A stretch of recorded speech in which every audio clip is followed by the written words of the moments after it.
Olá, gente querida! Hoje é terça-feira, dia 16 de maio. Nós estamos na sexta semana da Páscoa.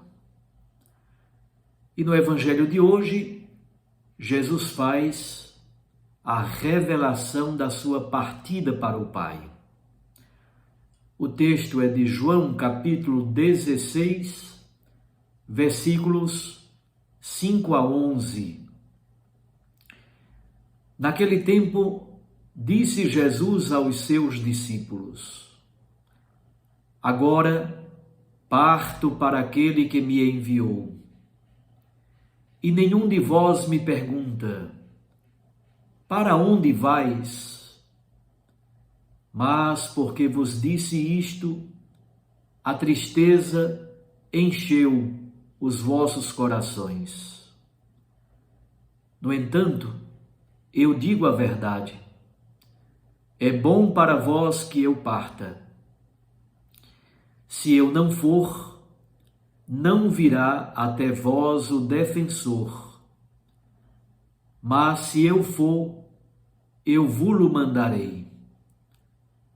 E quando vier, ele demonstrará ao mundo em que consistem o pecado, a justiça e o julgamento. O pecado, porque não acreditaram em mim. A justiça, porque vou para o Pai, de modo que não mais me vereis. E o julgamento, porque o chefe deste mundo já está condenado. Palavra da salvação. Glória a vós, Senhor. Minhas irmãs e meus irmãos, Jesus anuncia o seu retorno ao Pai e afirma que ninguém quer saber para onde ele vai. Na verdade, Tomé, no capítulo 14, versículo 5, já havia dito: Nós não sabemos para onde vais. Os discípulos, na verdade, continuam sem entender a morte como uma partida para o Pai. Eles imaginam que a morte seja simplesmente o fim. Por isso, a crise e o desespero da parte de alguns depois da morte de Cristo. Ficam tristes com a iminência da despedida e da partida do seu mestre. Jesus, ao contrário, dá outra interpretação à morte. Para ele, é bom que ele parta, pois é a ocasião para o envio do seu Espírito, o Espírito Santo. A morte de Jesus na cruz, como criminoso, foi, de fato, um balde de água fria nas esperanças dos discípulos.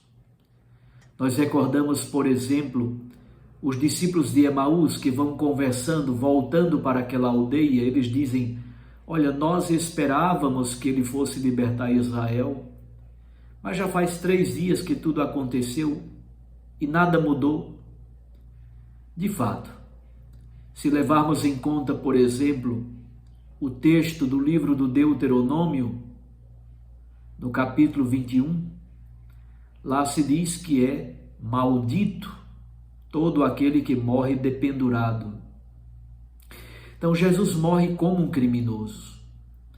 Os discípulos que haviam caminhado com ele desde a Galileia, eles, na verdade, perdem a esperança. Alguns se desesperam, outros não compreendem. Não foi imediato que eles tenham compreendido o poder da ressurreição.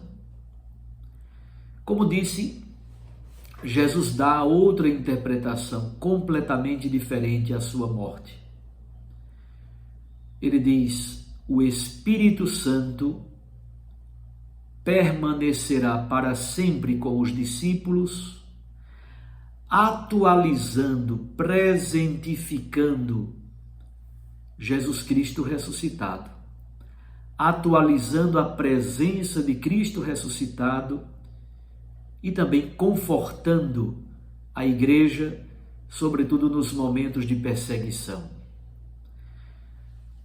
O Espírito Santo tem uma tarefa: revelar ao mundo em que consiste o pecado, em que consiste a justiça, em que consiste o julgamento.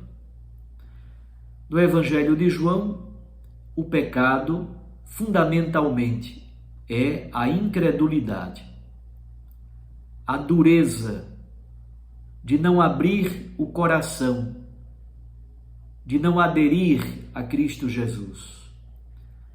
Por causa da soberba, o ser humano não se deixa amar por Cristo Jesus, que morre na cruz por amor de nós. A maioria dos judeus rejeitou Jesus como Messias. Esse é o pecado, a rejeição, a incredulidade, a soberba. A justiça consiste no retorno ao Pai, isto é, a morte não foi o fim da existência de Jesus. Jesus cumpre plenamente a vontade de Deus. Na ressurreição, o Pai reabilita o seu Filho que morreu como criminoso. E o julgamento? O julgamento significa que o diabo, o chefe deste mundo, que faz oposição ao reino de Deus, já foi vencido plenamente. A sentença já foi dada por Deus. Por isso é bom que Jesus retorne ao Pai. Somente assim ele enviará de junto do Pai o Espírito Santo Paráclito, o defensor, o advogado, o consolador, aquele que conforta. Presentifica a ressurreição, o Cristo ressuscitado no seio da igreja. Um abraço a você. Fique com Deus e com sua Mãe Maria Santíssima. E continuamos a orar, suplicando a vinda do Espírito. O Espírito recorda tudo aquilo que Jesus disse e fez. O Espírito Santo é ousado, criativo e ensina coisas novas, para que a igreja, na força deste mesmo Espírito, seja testemunha e missionária.